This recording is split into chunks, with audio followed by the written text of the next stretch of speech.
Thank you, Mr. Chairman. I appreciate the chance to be in the Rules Committee. I don't frequent this room, but I feel quite at home with so many of my colleagues from the Judiciary Committee also serving on this panel.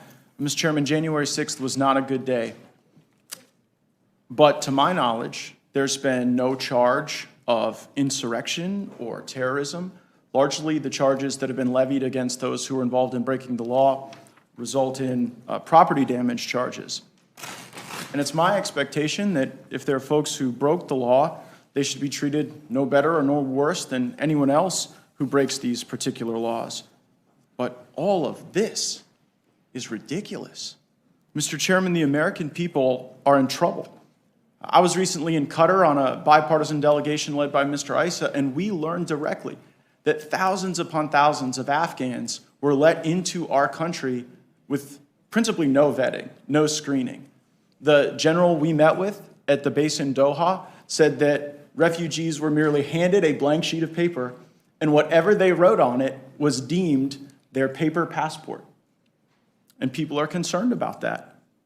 On our border, we functionally have a turnstile. I never believed that President Biden could be worse than President Obama on the border, but we've gone from the Obama days of catch and release to the Biden days of import and release, where people are being really beckoned across the border as a consequence of our policies and then shuttled around the country.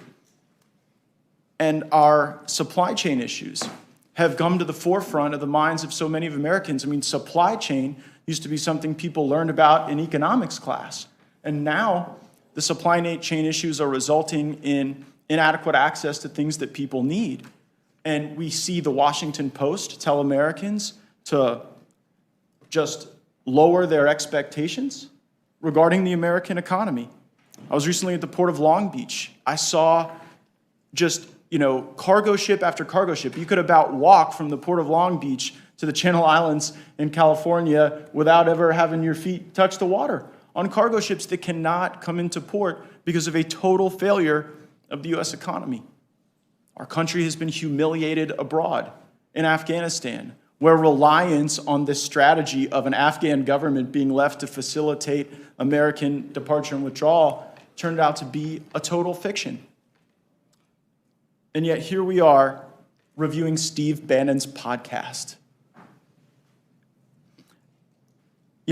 The average American, when they wake up, I don't think one of the first 100 things they think about is Steve Bannon's podcast, the things he said before or after January 6th. I think that is a uniquely Washington obsession.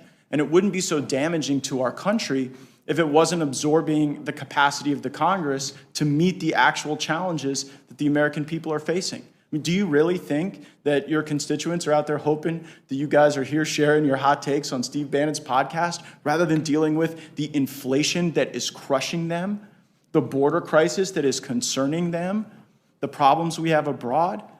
It's truly shameful that this is got the focus and the obsession of so many in the Congress. There's been discussion today about Mr. Bannon's response being one of total and complete defiance. I believe those are the words that my colleague from Colorado used. But that's not true. Mr. Bannon simply wants claims of executive privilege to be resolved. And I am not competent to resolve those questions. I don't know if those claims are meritorious or not. But I do think that a person, when presented with such demands from the January 6th committee, might reasonably want those questions to be resolved in the absence of some total and complete defiance. We saw this in the Don McGahn scenario, where once the constitutional questions and legal issues were resolved, Mr. McGahn came in and we were able to have an interview. Much has been said today about the failing institutions in America and who is to blame for them. So many of my colleagues on the left talk about Trump being this savage against our institutions and that our institutions are all going to fail because of Trump and the insurrectionist Republicans. But truly, this is a case of projection. After the 2016 election, Democrats repeatedly called President Trump an illegitimate president.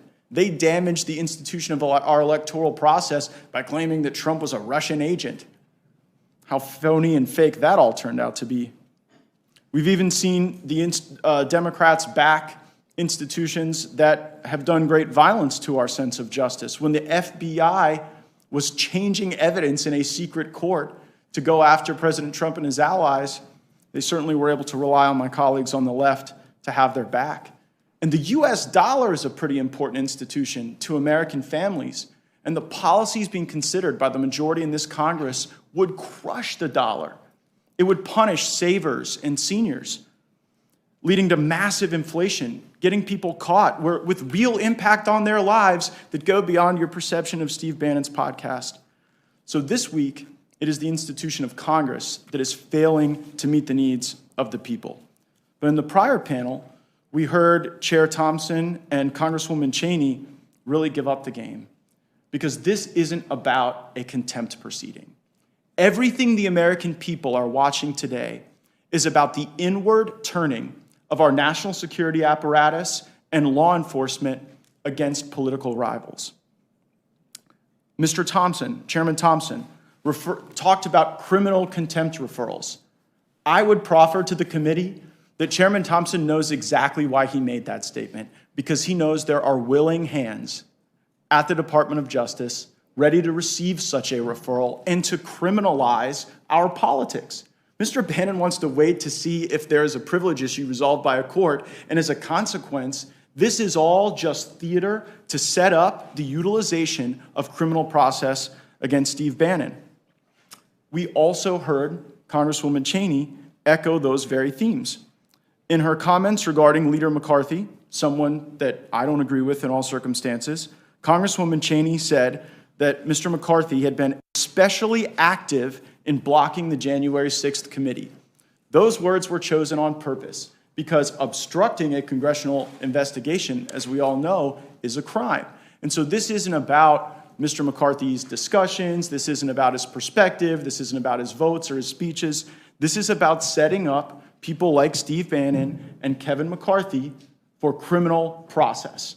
And the American people need to know that has begun now. It began in that committee, and this is another step along the way to criminalize political activity. But the American people should also know it's not just the Kevin McCarthys and the Steve Bannons that are going to be targeted. It's not just going to be the powerful and the rich and the famous and people you see on TV. And the tell for that is that the federal government is going to be reviewing transactions over $600. That's what they want to do.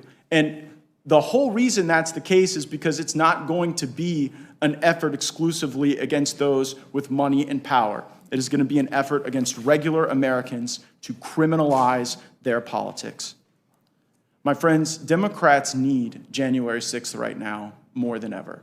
They need it because they can't pass a bill. I mean, this isn't Republicans. This was the gentleman from New Jersey, Mr. Gottheimer, and others in the Blue Dog Caucus saying, we were promised a vote on the infrastructure bill, and it is a betrayal of the trust that we have with Speaker Pelosi that vote didn't occur. So here we are. You can't get an infrastructure bill. You can't get a reconciliation bill. You can't meet the needs of the country. The border is a mess. Afghans are coming in unvetted. The dollar is crumbling. The economy is failing. Supply chain issues are hurting Americans' families. And you desperately need to obsess about January 6th. I would suggest that you need to move on, and the American people are ready to move on. But if we are going to obsess about calls for violence, it would be important to note that there's a good amount of hypocrisy in this Democrat-led effort. For example, when Congresswoman Maxine Waters called on Democrats to physically intimidate President Trump's cabinet officials, there was no such effort for contempt or review or committees or commission. Congresswoman Waters said, let's make sure we show up wherever we have to show up. And if you see anybody from that cabinet in a restaurant, in a department store, at a gasoline station, you get out and you create a crowd and you push back on them and you tell them they're not welcome anymore. It was a Democrat Missouri state senator who said, I hope Trump is assassinated. It was former Attorney General Eric Holder who said, no, when they go low, we kick them, referring to Republicans. Physical kinetic energy against your political opponents. Speaker Pelosi called President Trump an imposter and said it is dangerous to allow the American voters to evaluate his performance in the 2020 election. Congresswoman Ayanna Pressley urged unrest on the streets. She said, you know, there needs to be unrest in the streets as long as there is unrest in our lives.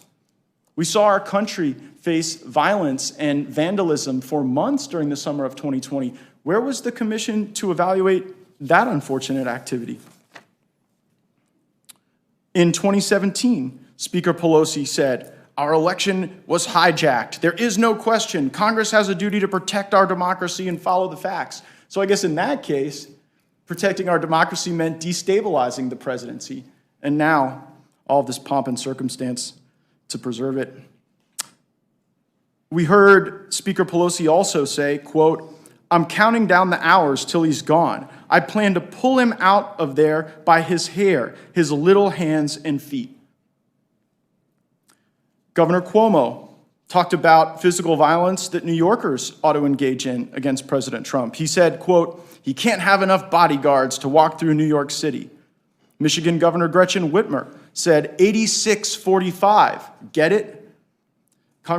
Senator Warren actually sent up a meme that called for MAGA death. So again, I sense from the was that time expiring, Mr. Chairman? There's no time limit? All right, well, I'm sort of just getting, I got a little more to lean in here. We don't have a time limit in the Rules Committee, although we should rethink it. Hey, anytime I can inspire congressional reform, I'm always eager to do so. You know, again, Mr. Chairman, time and again, we see these calls for violence. We see actual violence that was far more grave and far more damaging to our country throughout the summer of 2020 than the unfortunate acts on a bad day on January 6th. And I would encourage the committee and the Congress to do what the American people have done, move on from this, and let's focus on the actual issues that affect them. And I appreciate the committee's indulgence, and I yield back.